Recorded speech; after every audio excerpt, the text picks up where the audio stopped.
આજે આપણે બનાવીશું ઉપવાસ, વ્રત કે એકાદશીમાં ખાઈ શકાય અને ખાધાનો સંતોષ થાય એવા ફરાળી પરોઠા અને સાથે ફરાળી ચટણી. તો ચાલો આપણે આ રેસીપી પણ જોઈ લઈએ. તો આ ફરાળી પરોઠા બનાવવા માટે આપણે સૌ પહેલાં અડધો કપ મોરૈયો લઈશું.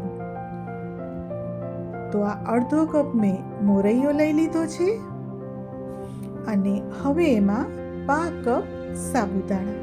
બસ આ પરફેક્ટ માપ છે આપણું કે જેટલો મોરૈયો હોય એનાથી અડધા સાબુદાણા લેવાના. આપણે ઝીણો લોટ દળીએ એવું ઝીણું મેં દળી લીધું છે. એક બાઉલમાં એને ટ્રાન્સફર કરી લઈશું.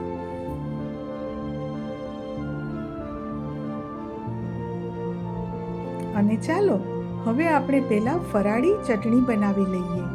તો ચટણી બનાવવા માટે મેં લીલા ધાણા ધોઈને આખા જ લઈ લીધા છે, કારણ કે કૂણી કૂણી ડાળીઓ છે.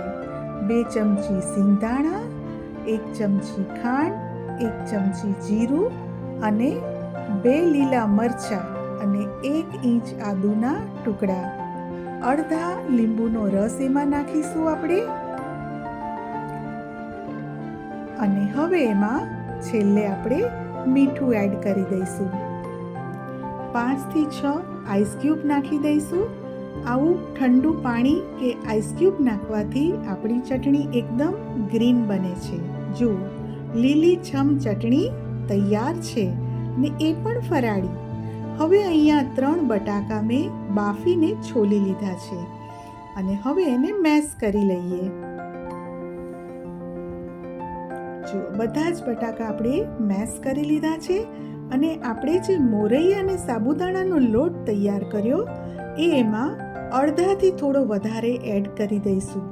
એક સાથે બધો જ એડ નહીં કરીએ, જેમ જેમ જરૂર પડશે એમ એડ કરીશું. જો વધુ લોટ પડી જશે તો આપણા પરોઠા ફાટી જશે. માટે સરસ સ્મૂથ પરોઠા બનાવવા માટે આપણે પરફેક્ટ લોટ તૈયાર કરવાનો.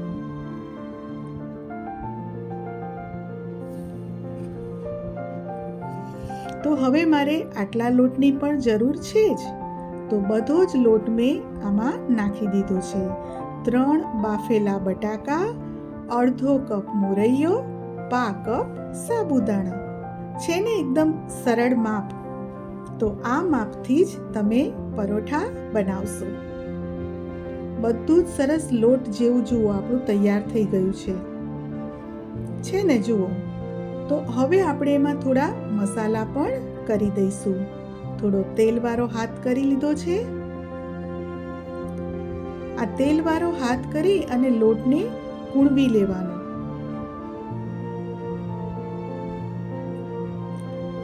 ચાલો હવે એમાં આપણે મીઠું, આ સિંધવ મીઠું છે, મરી પાવડર, લીલા મરચાં કટ કરેલા અને છીણેલ આદુ અને છેલ્લે લીલા ધાણા.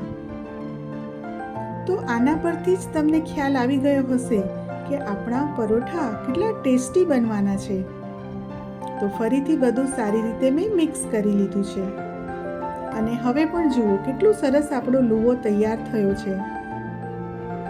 તો હવે આપણે પરોઠા વણવાની પણ તૈયારી કરીએ. આપણે રેગ્યુલર જે ઘઉંના પરોઠા બનાવીએ એટલું જ લુવું લઈ લેવાનું. અને અહીં હું અટામણ માટે સાબુદાણાનો લોટ લઉં છું. બસ વેલણની બિલકુલ જરૂર નથી.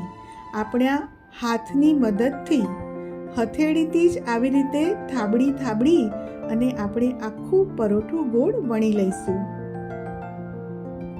કારણ કે આ એટલા બધા સોફ્ટ છે કે વેલણની જરૂર જ નથી. આપણા હાથની મદદથી જ એ મોટું થતું જાય છે. જુઓ, ઇઝીલી એકદમ ગોળ ગોળ ફરે છે. તૈયાર છે આપણું પરોઠું. મેં તવી પણ ગરમ મૂકી દીધી હતી, થોડું ઘી નાખ્યું છે અને હવે પરોઠું મેં ગરમ તવી ઉપર મૂકી દીધું છે. બહુ ફાસ્ટ ગેસ રાખીશું તો પરોઠું બળી જશે અને પરોઠા ક્યારેય બળેલા નહીં, ગોલ્ડન કલરના જ સારા લાગે. સાઈડ ચેન્જ કરી દીધી છે અને એ સાઈડે પણ આપણે ઘી લગાવી દઈશું. અહીંયા હું મીડિયમ ફ્લેમ પર પરોઠા શેકી રહી છું. જો વ્રત કે ઉપવાસમાં આવા પરોઠા મળી જાય તો ખાવાની મજા પડી જાય. જો તૈયાર છે આપણું સરસ મજાનું પરોઠું.